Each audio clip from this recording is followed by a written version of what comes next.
Hello and welcome to another Bad Comic Review. This time we're looking at Kong of Skull Island 2018 Special number 1. This is from 2018. This was an $8 book. And I was like, wow, $8, man, you're getting Marvel pricing. But at least the cover quality is actual cardstock and the paper quality was pretty good. I was actually really impressed with the quality. $8 good, we'll see. But as far as paper quality goes, this is far superior to anything Marvel's doing. So the story really is about this group of like Vikings that land on the shores of the island and are attacked by dinosaurs. They manage to get saved by Kong, who scoops up this female warrior and saves them, but she stabs Kong in the thumb and they all take off running and leave. 3 years later, they return with a new expedition, and this time she seems to be in charge, and they're planning on staying there a while to become rich. They kill some dinosaurs. They don't really say what resources they're exploiting here. They just say that they're there to get rich off of the island. Kong shows up again, and this time that she makes all friendly with him, and he helps defend them as they build like a temporary settlement. They're gonna be here for a couple years. The locals even trade with them. Troy doesn't fit with the Vikings too much. Usually they were more like, give us your stuff. So they end up fighting lots of dinosaurs over the time, and people are getting kind of sick of it, and she defends Kong over some of the men, and they die, and she says they're dead anyway. And we've got kind of a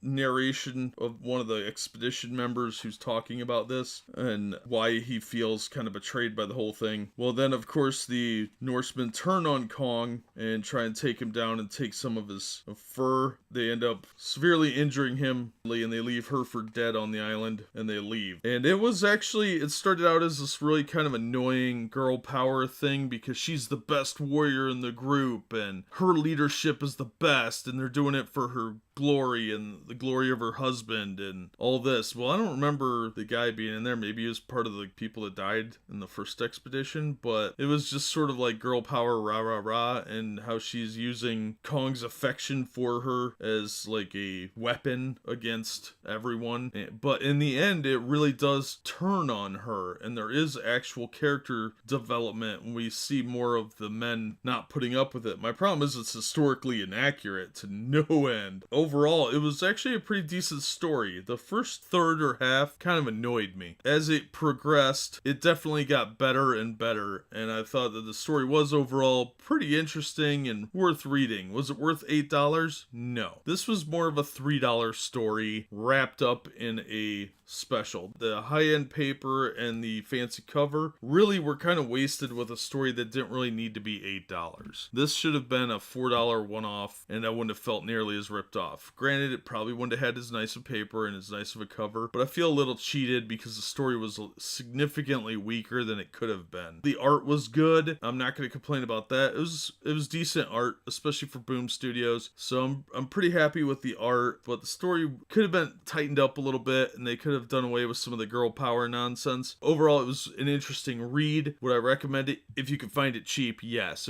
For $8, it's definitely not worth that. And it's definitely not worth anything more than $4 or $5 in my opinion. But that's just my take as always. Thank you so much for listening and supporting the channel. If you liked the video, hit the thumbs up and consider subscribing so you don't miss future reviews. And we hope to see you on the next one.